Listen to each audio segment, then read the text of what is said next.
Isang araw matapos ang aksidente sa SCTEX, may nagkarambola naman sa SLEX. Yan at iba pang aksidente sa kalsada sa report ni John Consulta.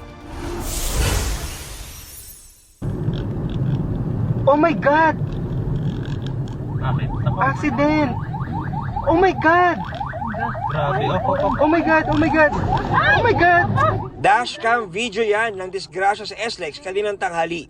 Kwento ng uploader, malayo pa lang, nakita na niyang tumaob ang wing van sa kabilang lane. Natakot daw siya na baka tumagos sa barrier at dumiretso sa kanila ang isa sa dalawang truck. Sa kuha ng ilang used Coopers, makikita ang wasak na harapan ng isang trailer truck. Nakatagilid naman ang wing van. Pansamantala rin daw hindi madaanan ang southbound lane malapit sa Santo Tomas, Batangas.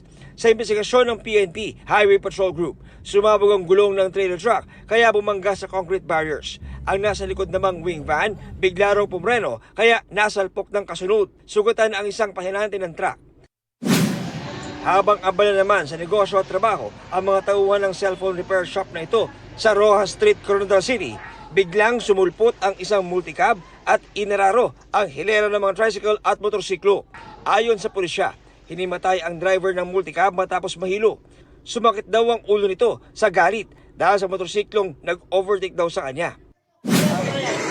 Sa kaparehong lungsod, isa naman ang nasawi habang 4 ang sugatan sa isa pang aksidente. Batay sa investigasyon, pauwi na galing Lamay ang magkakaanak na biktima ng salpukin ng kotse ang sinasakyan nilang tricycle.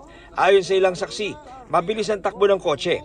Amoy alak din daw ang driver nito. Hawak na siya ng pulisya at wala pang pahayag. John Consulta, nagbabalita para sa GMA Integrated News. Huwag magpahuli sa mga balitang dapat niyong malaman. Mag-subscribe na sa GMA Integrated News sa YouTube.